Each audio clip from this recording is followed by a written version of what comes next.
So, Tom, a while back, you wrote about how donors who make small gifts matter in unexpected ways. You wrote, and this was in your e-news, that small gifts do matter a lot someday. And you recalled a story about Michael Bloomberg and how he had given his alma mater, Johns Hopkins, a $1.8 billion gift. But his first gift to the university was much, much, much smaller. Can you elaborate on why smaller gifts should matter to charities? Yeah, I've learned so much from people who actually are experts, and the Veritas Group, I think you know them. They specialize in what you might categorize as major giving. And then I had as a personal, tutor guru, Jerry Panis, who was one of the great fundraisers in the capital campaign world, major gift world. But they both had the same data. And so Jerry had his data from maybe, let's say, 2010. Veritas has their data from 2020. So it doesn't change all that much.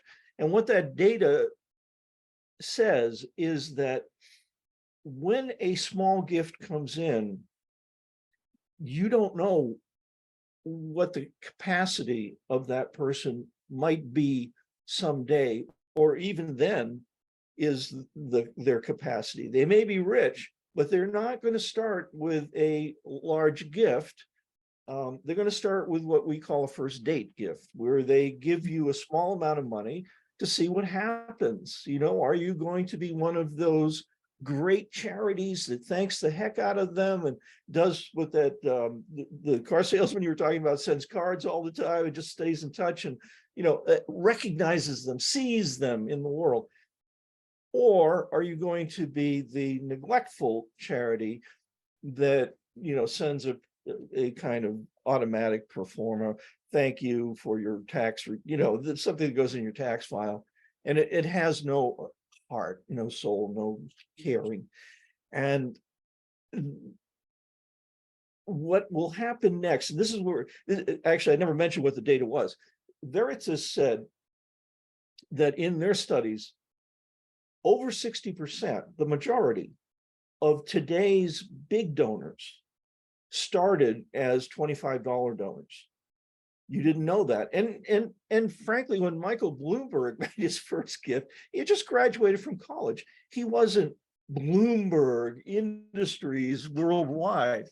He was just a new college grad. So, but he, was acknowledging what he got from his alma mater. So he gave them, I don't know what it was, $20 or something like that, and eventually became himself a multi-billionaire.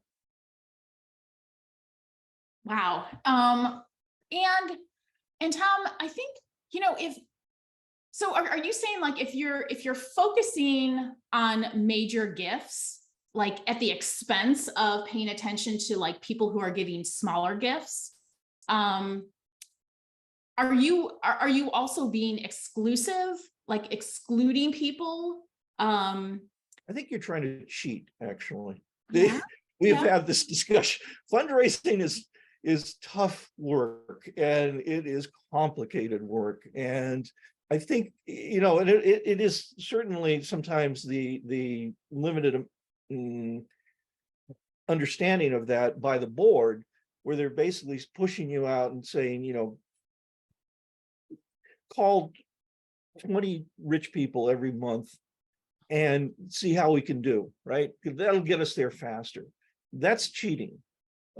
Cheating, non-cheating, doing the real work is you build your base. The most important thing you have in your charity is your house list. And that's going to be made up of everybody. So, it used to be described as a donor pyramid. You'd have a big base, and then at the top, you'd have a few major donors. Whether or not that some symbolism still works, I don't know. It's been challenged. But the point is, big base eventually produces major gifts. And so you have to have, you have to do the work at both ends. You can't just start at the top. Thank you. Appreciate that. So, like, starting at the base and like putting everyone on a path, on an upward path, and really caring about them. Yep, that's it. You got it, Julie. You're going to be a star. You are a star. Thank you, Tom. Appreciate that.